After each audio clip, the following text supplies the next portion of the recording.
Beep, beep, beep, beep, beep, beep. Welcome to the Court of the Edijester. Please do subscribe and share if you can. Come be a warrior teacher starting in March, third Thursday. I've come across an interesting Substack that I think is worth introducing you to, but interesting in particular because it involves a Manchester primary school. And as you know, my focus over the last few days has been Manchester and their dreadful, dreadful council and what's happening with Andy Burnham and his LGBTQ Fruit Loops, who seem to be advising him and them by the sound of it. Something's gone terribly wrong. So I'm very pleased to feature, and they've got no idea I'm doing it, feature, I haven't even asked them. That's how, I don't care. Good luck. You've written something good, I'm going to use it. This is it's called projectstark.substack.com, and it's written by J.J. Starkey. Okay? So this was from December, 8th of December 2023. But it ties in so well with what we're seeing at the council in Manchester that I thought, let's introduce you to this. And not only that, there are great writings on this Substack that you may want to look at. One in particular about the story of a mother who lost her son because the school were practicing critical social justice and gender identity ideology.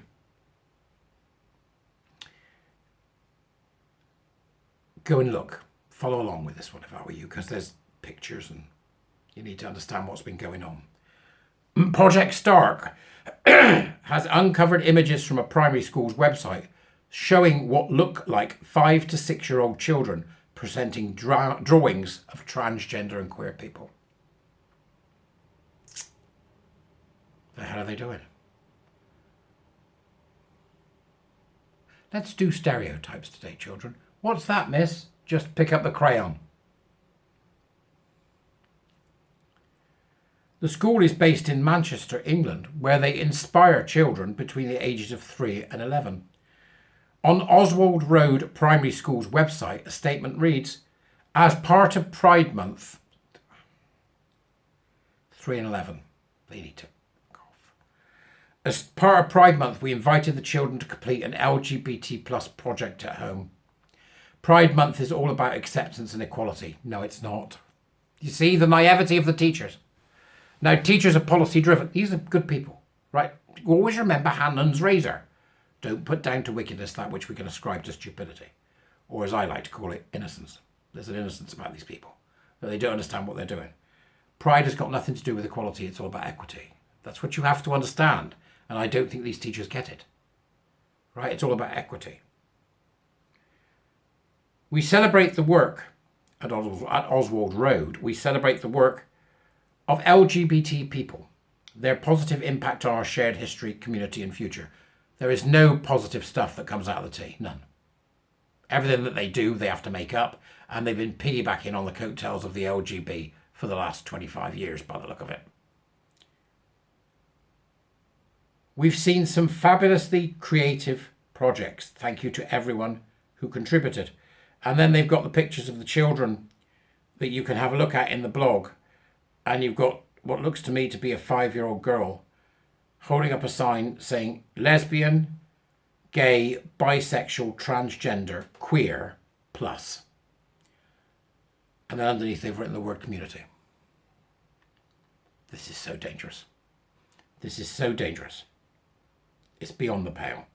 So that's one of the pictures which you can look at if you're following along. And on the other one, the kids have produced a marvellous diorama that's obviously taken them a lot of work. They've embraced this, the children. They're children. Of course they've embraced it.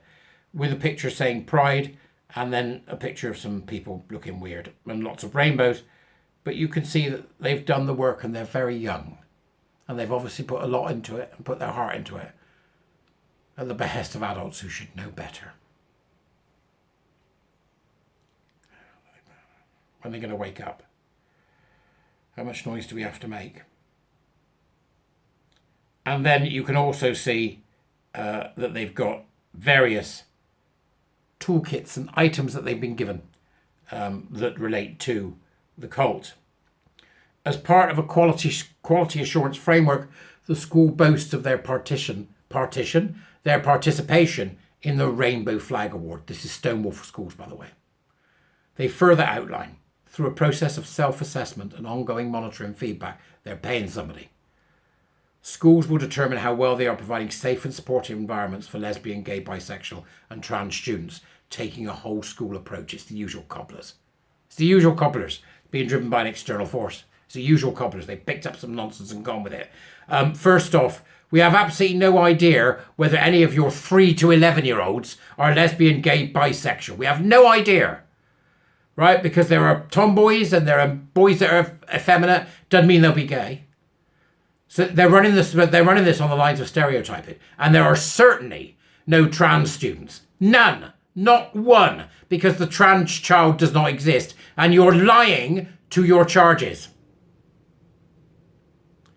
To provide this safe and supportive environment, they use the following resources in their personal, social health and economic education, PSHE lessons. Then they've got a glossary of terms. You can have a look. It's got gender identity, gender expression, sexual orientation. Sexual orientation for 3 to 11-year-olds. Listen to this. The types of people, often based on gender, that you find yourself attracted to.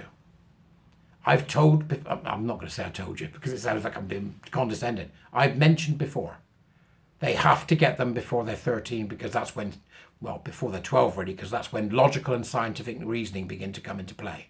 It's learnt between 7 and 11, but it kicks in really after that point. They've got to get them before that starts because they want it as ingrained in their minds as a religious fundamentalist would because it's a cult and it's in the primary schools. Hansard. It's in Hansard now. It's a cult. Sexual orientation. And then they've got the genderbread person. And then Deborah Howard, head teacher at Oswald Road Primary School, describes Oswald Road as a lovely school with fantastic children, staff and families. The staff work incredibly hard on a daily basis, all wanting the same thing, the very best for the children. I've no doubt that that's true. None.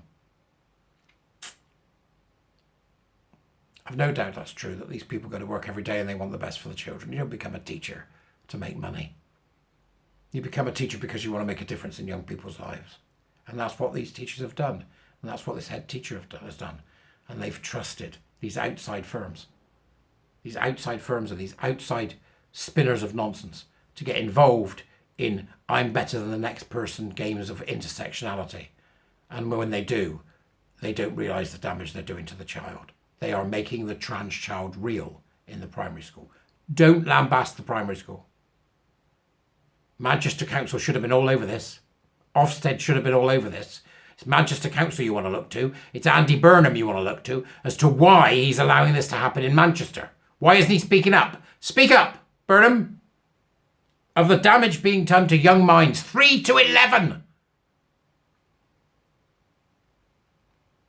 Do the parents of Oswald Road 3 to 11-year-old students know their school is pushing partisan gender ideology in the children? Did they have any say in it?